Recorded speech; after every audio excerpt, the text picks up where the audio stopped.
आप जहां हो वृंदावन की दिशा की तरफ मुड़कर बार बार प्रणाम करो। कल था कि एक बार जो प्रणाम करेगा वो जगत बंधनी हो जाएगा। आज कह रहे हैं चाहे जिस दिशा में हो, बस वृंदावन की दिशा की तरफ मुख करो और बार बार प्रणाम करो। वृंदावन कृपा करेगा तो सर्वोन्नतमो, उत्तम से भी उत्तम आपकी उन्नति कर देगा। सच्ची मानिए, सबको यही आश्चर्य होता है कि ऐसा कैसे हो सकता है, पर जो नहीं हो सकता है वो भी हो सकता है, जो हो सकता है वो तो हो ही सकता है, जो बिल्कुल नहीं हो सकता वो भी हो सकता है। ऐसा होता है कृपा का स्वरूप।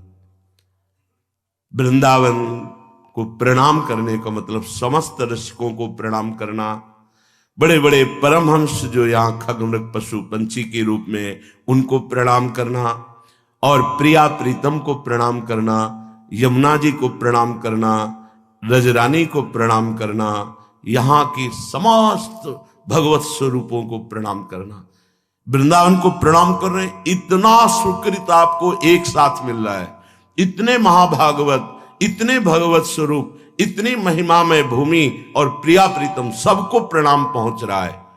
इसलिए नमन मौलि वृंदा विपिन दिश सर्वोन्नतमो, जो अपनी उन्नति लोक परलोक की चाहता है वो वृंदावन को बार बार प्रणाम करे, ऐसा आदेश करते हैं श्रीपाद। और जो वृंदावन में रह रहे उनको तो प्रणाम करना ही है, क्योंकि हमारे प्रिया प्रीतम का परम सुख वर्धन करने वाला है वृंदावन है। हम हृदय से और बाहर मस्तक से भी बार बार इस रच को प्रणाम करते हैं, इस धाम को प्रणाम करते हैं। कई बार प्रार्थना की है, अगर आप इस बात पर ध्यान दें तो कोई भी अपराध आपको परास्त नहीं कर पाएगा।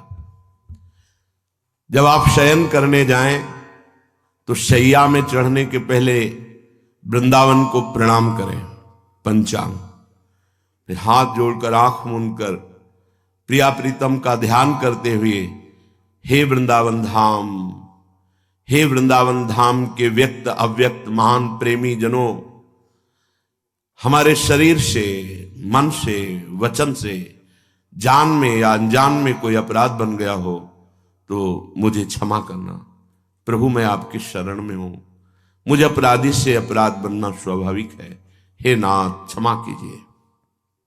जब जगे तब पहले वृंदावन को प्रणाम करके प्रिया प्रीतम का ध्यान करते, हे प्रभु ये जीवन आपको समर्पित है, हमारी दिनचर्या, प्रत्येक क्रिया, प्रत्येक वृत्ति आपके श्री चरणों से जुड़ी हो, ऐसे मुझे सामर्थ्य देना, अपनी दिनचर्या में लग जाओ। चाहे धामवासी हो या धाम के बाहर हो, यदि आप ऐसा करते हैं तो देखना आपकी आध्यात्मिक और लौकिक कैसे उन्नति होती है। वो प्रिया प्रीतम का लाडला बन जाएगा जो वृंदावन से प्यार करेगा। कि एक बहुत बड़े ज्योतिषाचार्य जी अपने मित्र के साथ वृंदावन आए,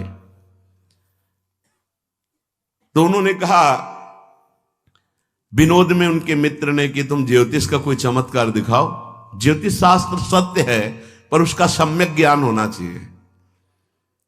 आप आए हो, बस इसी आने के समय से लेकर ज्योतिष विचारी जा सकती है, और कुछ पूछने की जरूरत नहीं। तो उन्होंने एक व्यक्ति को देखा, बोले देखो ये व्यक्ति वृंदावन आया है, इसका कल 12 बजे शरीर छूटेगा और ये प्रेत योनि को प्राप्त होगा।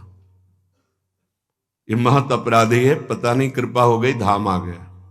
बोले अब हम तो रुकेंगे, इसके पीछे पीछे चलेंगे, जहां रुकेगा कल 12 बजे तक हम देखेंगे तुम्हारी ज्योतिष झूठी है सत्य।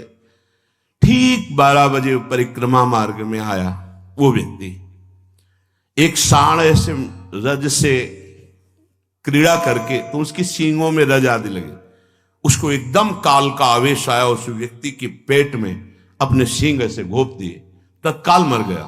जीव मरा तो पवित्र तपस्वी ज्योतिषाचार्य जी ने देखा, कहा देखो तुम 12 बजे वाले सीन केवल देख रहे हो कि मेरी ज्योतिष सत्य, मैं जो देख रहा हूं आश्चर्यचकित है। इसे प्रेत योनि प्राप्त होनी थी इसके कर्मानुसार, लेकिन ये तो दिव्य तेजोमय होकर अंतर ध्यान हो गया, ऐसा कैसे हो सकता है। तब उन्होंने वृंदावन के किसी महारसिक जन के समीप गए और उन्होंने बताया कि मुझे ज्योतिष के प्रभाव से तीनों कालों का ज्ञान है और मैं अपने जितेंद्रिय और संयमता पूर्वक तप पूर्वक रहता हूं। मैंने ये दृश्य देखा। तो उन्होंने कहा जो तुमने देखा उसके आगे की बात मैं बता देता हूं। उस सांड के सींग पर वृंदावन की रज थी। रज जे ही उदर में गई और उसके प्राण निकले तो प्रियाजू के पास सीधे वो पहुंच गया। जे रेणु पर मरिबो मंगल आए। कह रहे यदि परम पद की आकांक्षा है तो तुम वृंदावन धाम का आश्रय ले लो। बड़ी अद्भुत महिमा है। तुम धाम के रज का सेवन करो। धाम